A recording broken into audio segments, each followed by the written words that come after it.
Alright guys, so last time I'm just making this video quickly because I wanted to um, just maybe try to give you an example of what it might be like to, you know, um,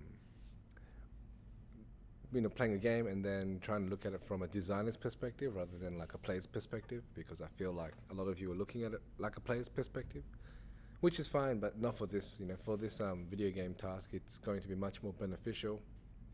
Unless you're a tester, of course. If you're a tester, then maybe looking at it from a player's perspective will be good. But we want to be looking at from a designer's perspective, because you want to. That's how you can get ideas from other games as well, by looking at other design decisions that other developers have made. I'm going to be looking at it just for this one, kind of like a broad designer. So like maybe a lead designer, a lone designer, or something like that. So looking at kind of more of the game mechanic elements. So on Schoology, you'll see this link to this article about the formal systems of games and game design and all the little elements. And it's really great article.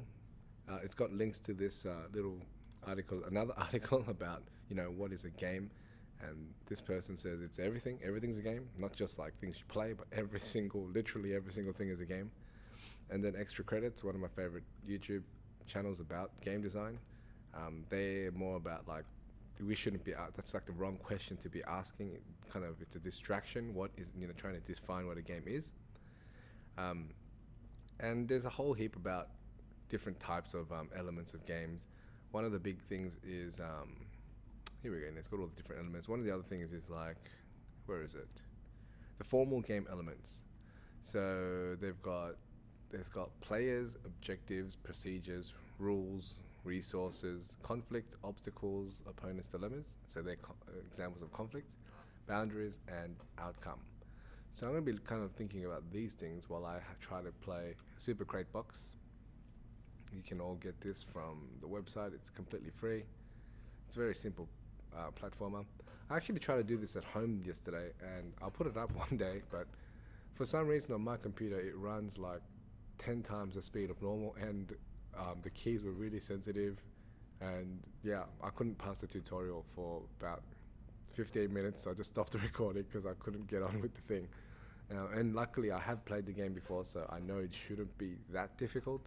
I mean, it's not an easy game at all, but the tutorial, it was never that hard. So I'll show that video and you can cringe at how bad I was in that. But anyway, so here we go. Let me just switch over to put the music back up. Okay, let me just switch to the game. Here we go. So it's not full screen, but it should be alright, right? There we go. I'll switch over to Super Crate Box. So tutorial. Oh, it's got options. Nothing that special. Very simple. At the bottom it says ZX arrows to use menu. Here we go. Arrow keys to walk. Z or up presses jump. Avoid the enemy. So I can jump over them, I guess, or I can just stand here. Bye, enemy. And they go red, so run away. Oop, and then X shoots. Oh, and you have to get 10 crates. So at the top it says 4.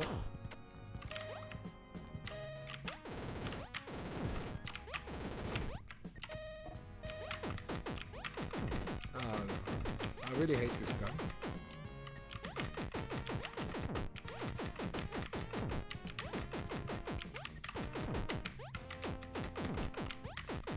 Oh, yay.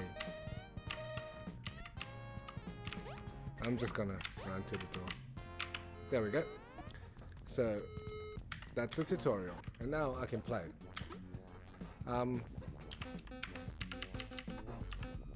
I've got this one to play. So let's go. Normal. What are the different modes?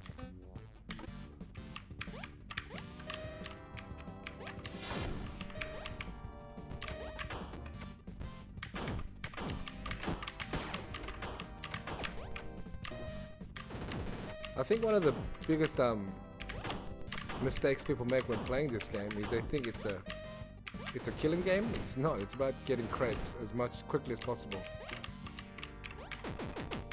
Oh no! I hate this gun. Because see, notice how every time I take down an opponent, it doesn't do anything, and I'm still on 7 points. Please be a good one. Yes. Oh no.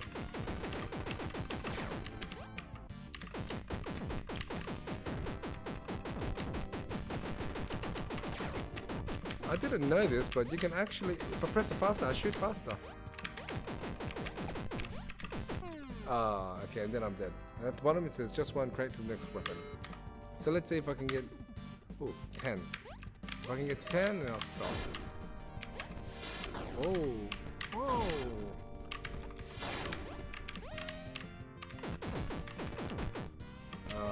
I can't remember what gun I just unlocked.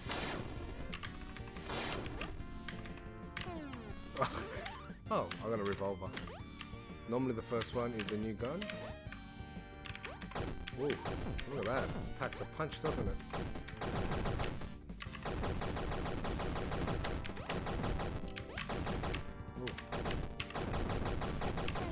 Oop, got one.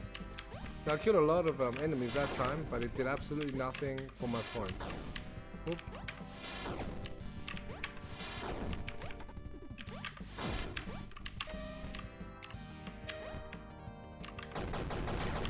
Wow, kills those big guys really quickly.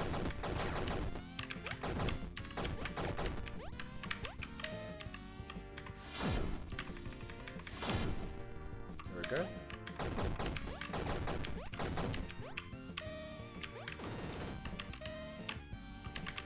Oh, got jumped.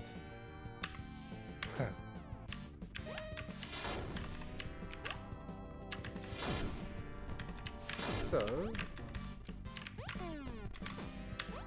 I think there's someone there. So what I'm gonna do is I might pause this. I don't know. Sorry.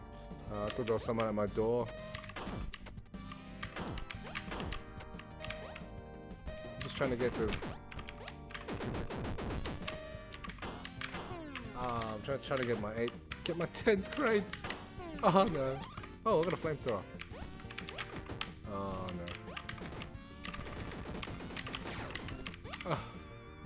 no. Okay. I didn't even get one crate that time. Here we go. Here's a flamethrower. Okay. I hate the dual pistols, so. Oh. Oh, when I'm on the fire, I start jumping. I didn't know that.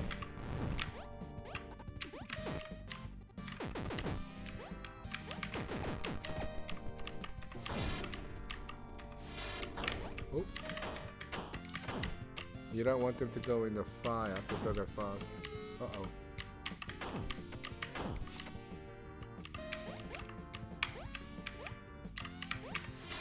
Oh, okay.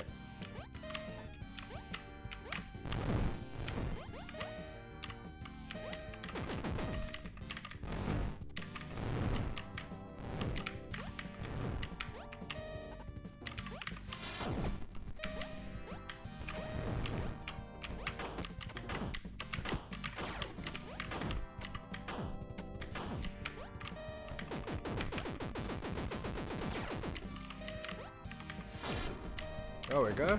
We got 10. So.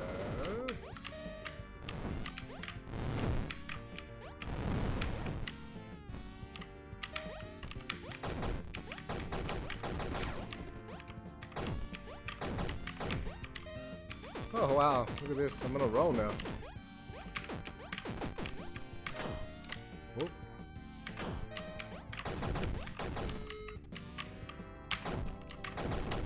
Oh. Oh. Whoa. I'm on fire, Mom. Okay. Let's see how high I can get.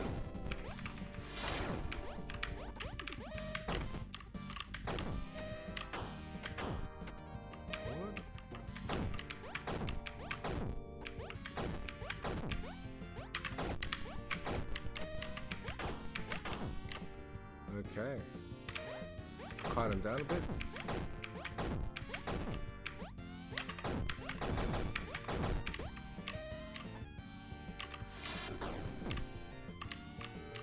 Uh-oh.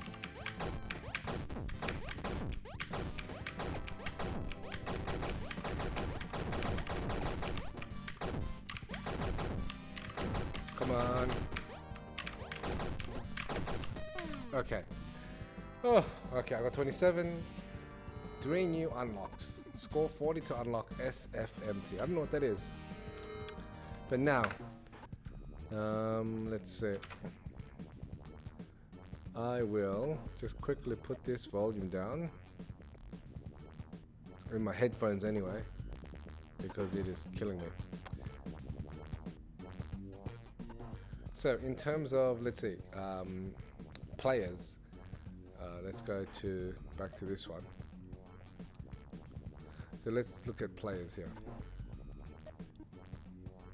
Players is simple. It's just me, one player. It's a one-player game, so it's player versus game. This one right there. You can do competition, but it's more like competition, in terms of the high score. So you can compete with other people in that way. So it's kind of like Pac-Man or pinball. And trying to get the high score, so you can be competitive, trying to beat your own high scores. Yeah, so I think that's a really good design. It just makes you keep coming back. I think the way, let's see, what's the next part? Objective is very simple, get crates. Even though they try to trick you into thinking it's more than that, that you can actually, it's about killing monsters. I know when I very first time played this and I found one of the weapons that I unlocked and I really liked, I was sitting there for like 5 minutes, just using the weapon for longest time, and I was just hypnotized by it. And then I realized, wait, I'm on 1 point, So there is that kind of misleadingness, I guess. But that's at the same time, it's great because it helps you work on your mechanics anyway, just getting used to the controls. Let's see.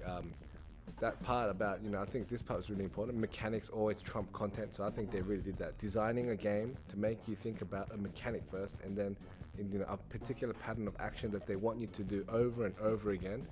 There's nothing, like you're always jumping, you're always shooting, you're always collecting and moving and weaving, and the fact that if you notice when you die, you don't really have much of downtime. You just press. I think I was just pressing Z, and then straight away went to the next game. It's not like continue, yes, no, or going back to the menu.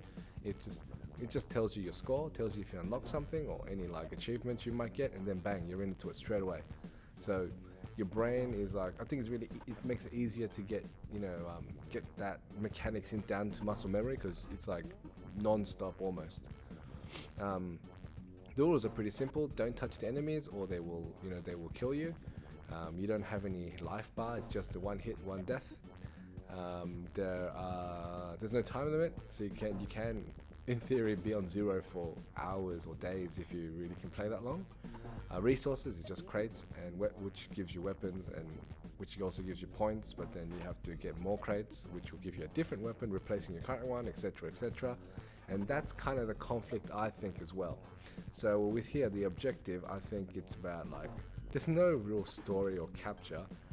Yeah, I guess you avoid getting captured or killed.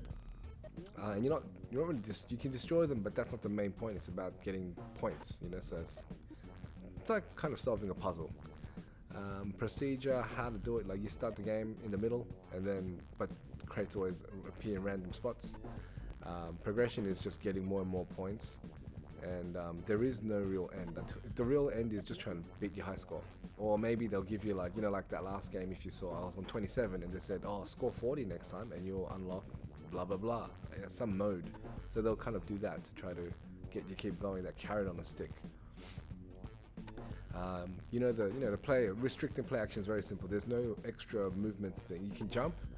It did like the longer you hold it, the higher you jump. But after that maximum height, you can't jump in it. You can't do like a double jump, and you can't dash or anything like that. It's just very simple movements. Left, right, jump, and shoot. You can't really aim your shots either. You can always shoot. You only shoot in a straight line, horizontally. You can't like aim diagonally or up. The resources are just crates, yeah, and that's it. There's no time. That's it. It's very very little thing. And conflict. Well, your object, your goal, conflict is, is something that, rules, procedures, and objectives. They're just trying to like stop you from getting to your goal. Objective is, trying to get as many credits as possible. But then one of the obstacles is that every time you get in, you might get a weapon that you really like, but then later you'll find there's some weapons that you really don't like. Like as you noticed, you start with just a normal pistol, and then you would have noticed every time I got the dual pistol, I try to just get a crate immediately because I don't like that weapon at all. Some people like it. Everyone's different, of course. So I'm just saying. So you can't be comfortable. You'll have to constantly be on your toes. Enemies will like spawn, and then if they do hit the red part, they go crazy. They go really fast. So there's that as well. Boundaries, you just have that. It's just that one screen. There's the metal girdles that you can't go over. And the outcome is always uncertain because there's no end to it. So maybe you could get 1,000 points, maybe you can only get 10 points. But so I guess that's the little part that I identified in this game. And that's just looking at it from like a very broad perspective as like a game designer, like a lead designer, I guess, or maybe trying to think of my own game. That's like I'm looking at it from a very wide, broad point of view.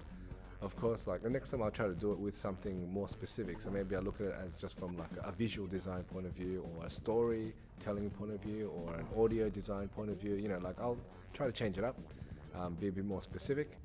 But I think this is a really, and also if you read through or watch some of those extra credits videos and stuff, one of the things they do really focus and emphasize for early, game developers is simplicity. And I think this game is a really good example of keeping things really simple, and it'll still be engaging. There's absolutely no storyline. I mean, there's like this background, there's like a setting, but you don't know why you're there. You might notice that every few times when you play, like when you respawn, you have like different hairstyles, different skin color. It makes no difference. You don't really know why you're doing it, but and it's very simple. You just get crates, avoid or kill baddies, get points, and beat each other in the or beat your own high scores. That's it. Like there's nothing like more to it. And because it's so simple, they were able to really work on the mechanics, like controls. The controls, I feel like are pretty responsive. Like as soon as you touch the button, it reacts straight away on screen. You get that response straight away. It's not laggy. What is it? Also the weapons, when you shoot them, they all have like different kind of minor physics kind of things. So like with the machine gun, if you shoot it, your guy starts moving backwards because of the power of the shot of the weapon. Same with like shotgun or like the revolver, like you start bouncing back every time you shoot. So if you actually held down the shoot button on a machine gun, you could like start climbing up the wall backwards because you're getting pushed up that wall from the force. So things like that, and the sound effects, it adds to that with the physics, kind of like that movement kick, like the gun kick kind of effects. You really feel that like a weapon feels heavy or light, because later you can get things like katana, and katana doesn't feel heavy at all. It's like slices things, and you don't get that boosh, like boom boom boom kind of like feeling. It's very like because of the sound it makes, and the sound effects, and the game's responses to your character when you use that weapon. It just feels really light, just like you're swinging around a very sharp but light weapon. And that's just like some examples of the mechanics working together. I think that's about it. So like next time I'll try to do something more specific. If you want, you have a go at like playing this game. It's free. Just download it from Super Crate Box. There's a Mac link as well if you use Apple, and play the game and choose an aspect, or do what I did and just read through this website, some of the basic game design elements, and try to like and analyze it from a designer's perspective. And and share it with me if you felt differently, or you can write it in the comments, or you can just come tell me at school, whatever. But have fun, and try to do this even when you're playing other games. I'll see you guys next time.